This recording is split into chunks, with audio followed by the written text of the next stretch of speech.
Hello friends, I'm Avinash. Today we're going to talk about how to set up a persistent disk on a GCP VM. Uh, so before going into the topic, so the persistent disk, what it is? Well, it's like any storage, like you have on your laptop or machine or external hard drive or anything.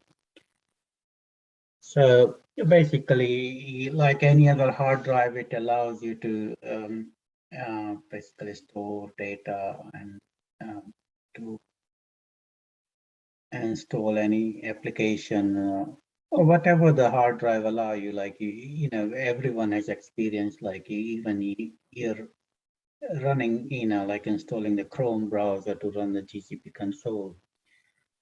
So it's similar, like the storage disk allow all the reliable high performance block storage of a VM instance. It could be like well,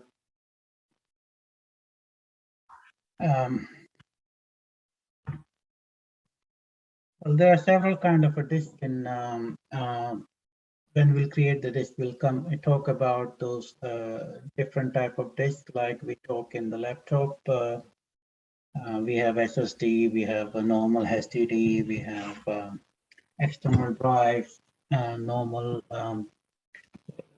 drives, external drives are, can be like a SSD or the HDD type, or it could be a tape drive, or even like the memory stick is, it's not a drive, but you can make those portable as well. So we can consider that as a storage as well,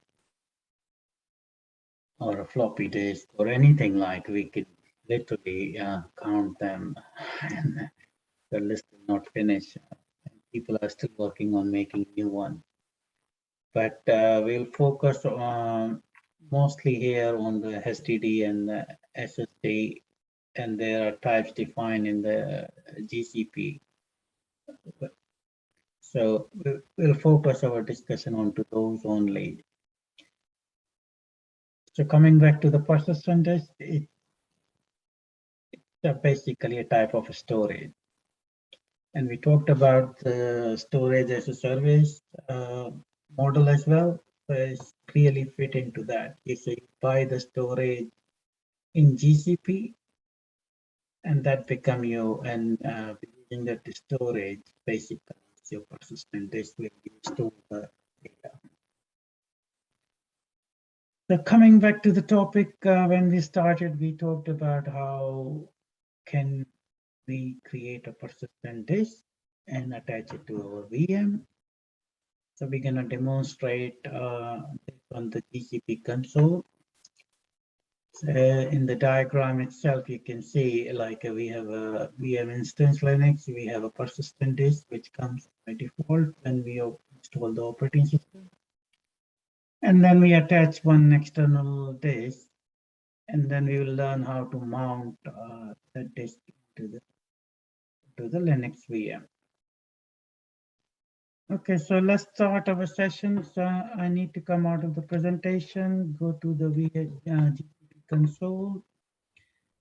I've got this already open, but if you're not familiar yet, then it's a compute engine, VM instances.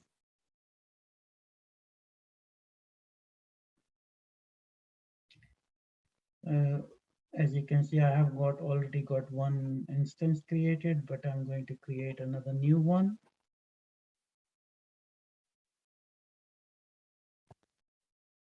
Let's call it Linux 2. And as always, we'll keep the South Carolina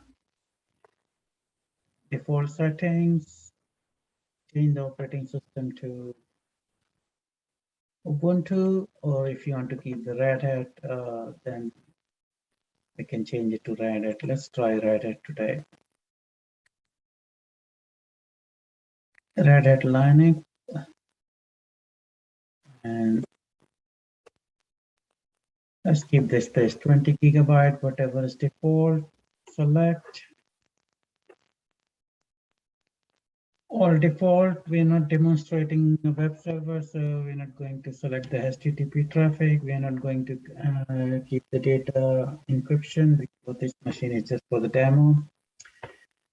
So we're not selecting any of the options. If you want to learn more, you can click the link, learn more about this.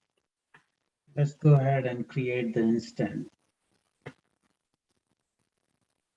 So by the time the instance is getting ready, let's go and create a disk.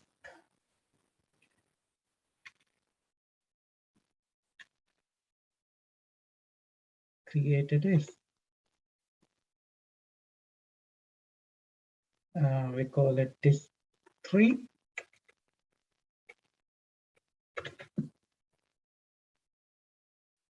Let's come back to the create computer.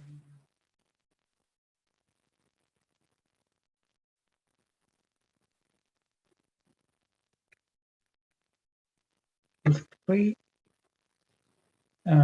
Same region, South Carolina, because I've created my instance, Linux instance, sorry, instance in the South Carolina region. I don't want to change the region.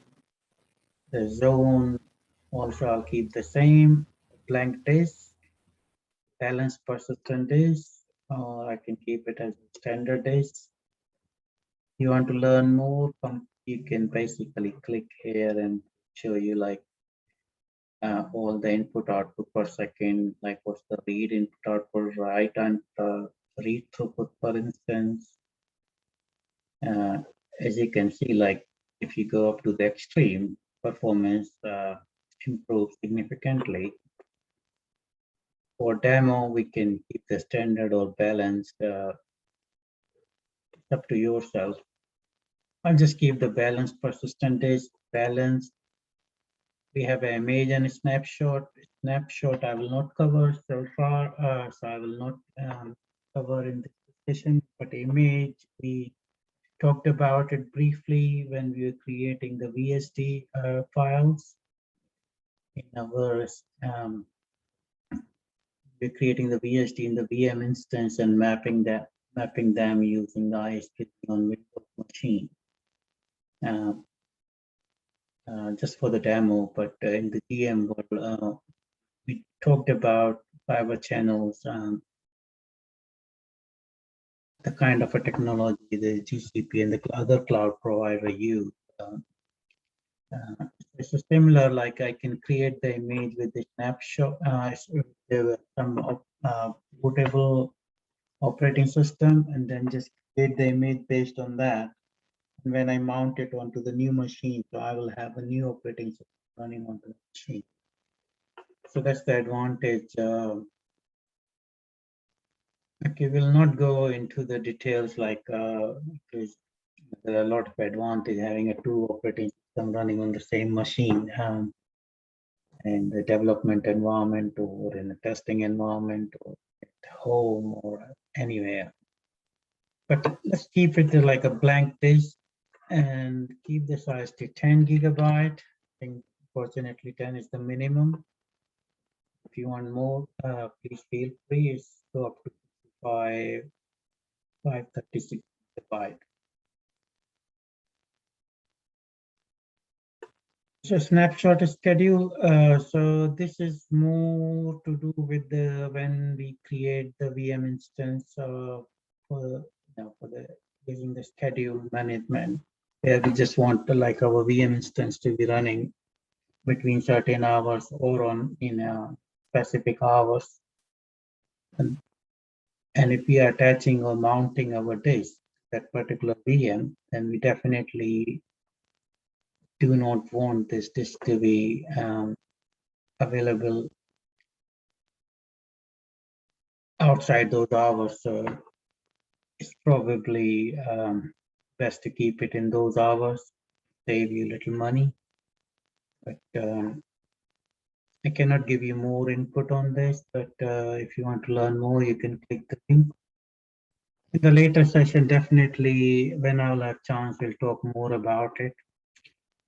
and rest of the things are all default, and then we just go ahead and create the disk.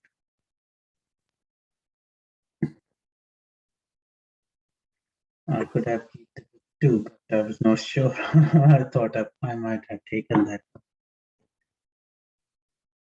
but no worries. So we have a disk ready, and now if we go back to our compute engine VM instances. So now the next task is to attach this disk, disk to our existing VMs. As we have to add the details, we need to stop the VM to basically add the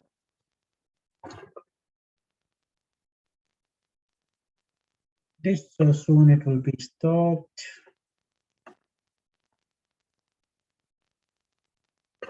You can see it is running.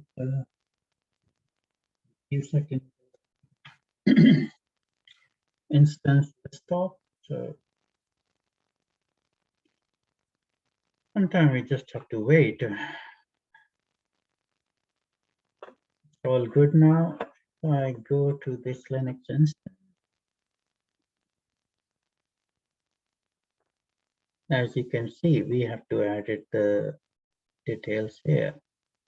It's not letting me do it by default, so I need to click edit. If you want to change anything, yes, so it let me change memory, CPU. If I want to change the label, we normally, when we were creating the instance, so once the region is selected, we can't change it. Network, if I want to change the network, firewalls, if I want to change. Now, this is the section where we are basically focusing on today. Add new disk. Either I have option to create a new disk and add it here, as we have already created the disk. Then I will choose the option attach existing disk. And now when we saw the disk, there were two of the disks we created and two of the disks were listed from the VM instance. As we have already mapped the disk one to the Linux one, so that's why it is not showing as available to be attached. So yeah, don't get confused like why the other disk is not showing up in display here. So whatever is available and free, it will only show you those disks only. So you have option if you want to just attach it as a read only or read write, we do it read write. Deletion rule. So if you're creating this instance for this specific VM, then it's best to select the option delete disk, so because you don't want this disk anymore once you delete the VM instance. In case if you want to basically use it after it gets freed from this VM instance, so you can keep the disk. So be always careful when you by default you just don't go and attach the disk without looking into this option. Otherwise, if you're just doing for the demo and you delete the instance and the disk will not be deleted inclusively. So you have to exclusively go and delete the disk. That's quite important. GCP world, everything comes with the, it's a charging model. Like if whatever you are using, you're paying for that. So you have to be careful on this side. Default name may not, and then done. And then we just say save the instance.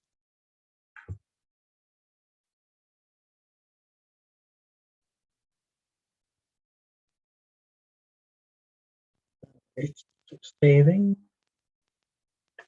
saving, saving, saving. Okay, so let's go to our VM instance.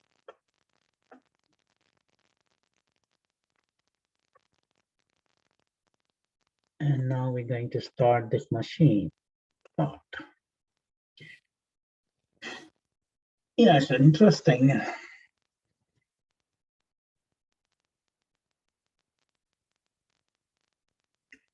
Yeah, every second looks like it's made of 10 seconds when we are waiting. So it's not going to take that long. Should be available anytime. Okay, so let's log on to our machine. So there are a few things we are going to do before we mount the disk. I think people familiar with Linux should already know this. So the first, we list down the list well command will display all the parts. So as you can see, SDV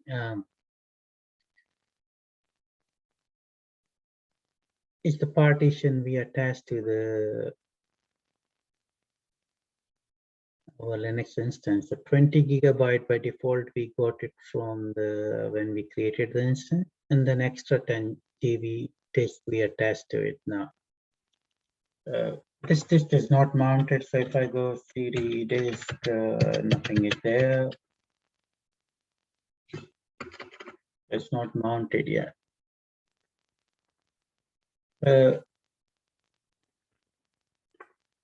Now what we need to do, we have to basically format the disk. So mkfs -t -t4 and then std. Oh, so I logged in as a user, so you can see the dollar prompt and the user. So we have to log in as a root. So we need to run the sudo command. So now I have logged in as a root. Okay, now I will run the same command mkfs -t ext4 the drive dgab sdv and this is formatted information.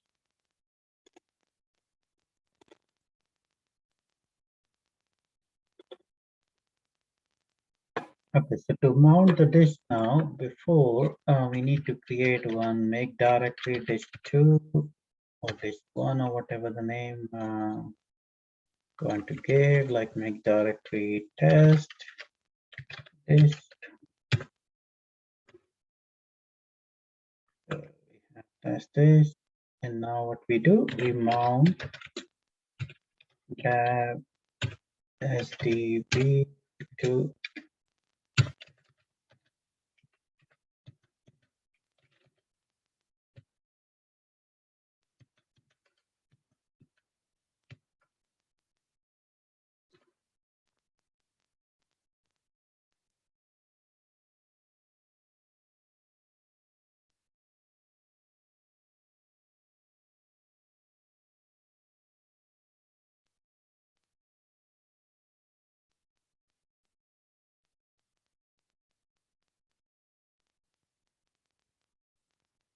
I did the mistake, sorry, make directory in the root I need to make, not in the same, sorry.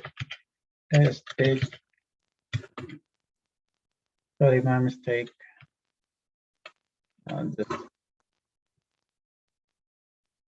Okay, so